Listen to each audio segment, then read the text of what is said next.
We're about 300 yards from the main hangar. The building behind this shed came from RAF Manby. It was part of the sergeant's mess there in the 1940s. But where I'm interested in is the project behind it, not the Hampden, but the Percival Proctor Mk4. It's going to be built up to static display. Are you part of the project? This is mine. It's been a long time, and they've decided they would like to keep it and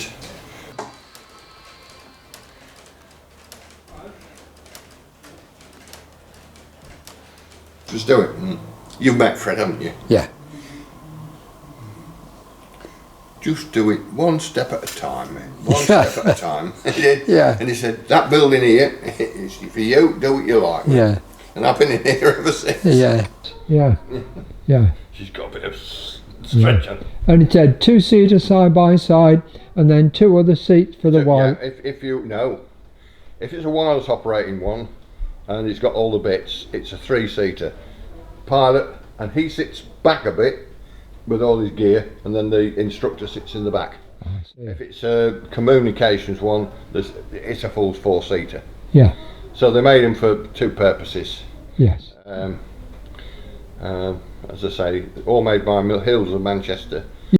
The Percival Proctor 4 was fitted with a 250 horsepower Gypsy Queen straight 6 engine. Tim Stone bought this aircraft in Stockport about 40 years ago with 4 other friends.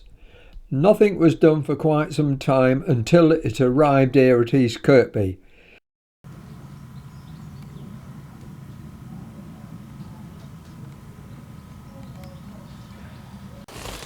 As I say, 90% of it's there. It is a hybrid, it's bits of 2 or 3 aircraft put together.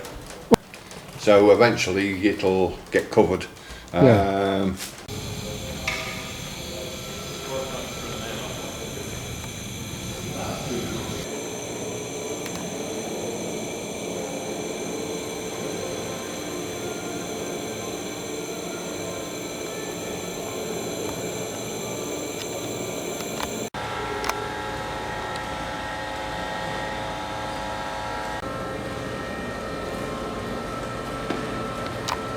Polyfile, take up the slack by shrinking it.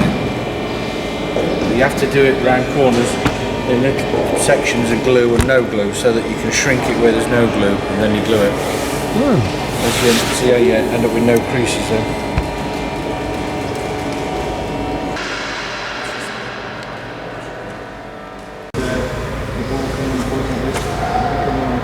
Not a deterrent anymore. Yeah.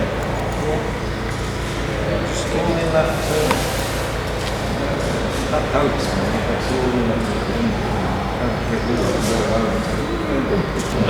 Good to meet you guys. Alright, see you later.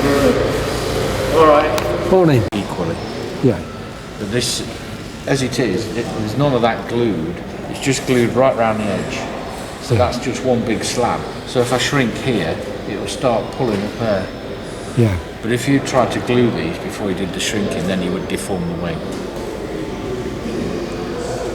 What I've got to stitch this one first. Where you got to stitch it? Well, here, you put the stitches through here, through the wing, to the other side.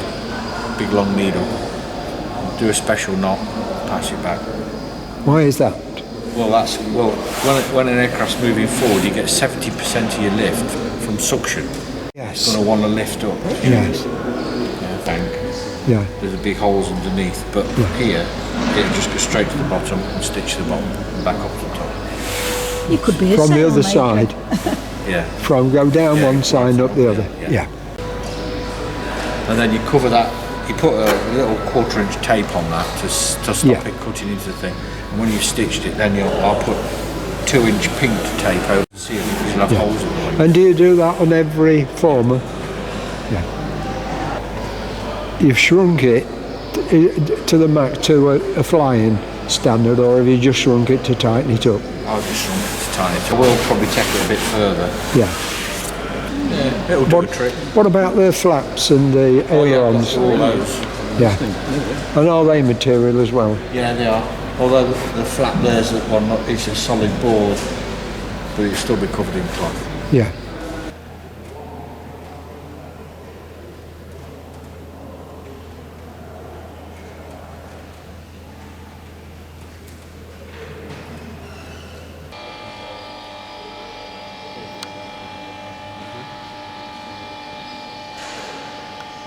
So the front piece is come off the top.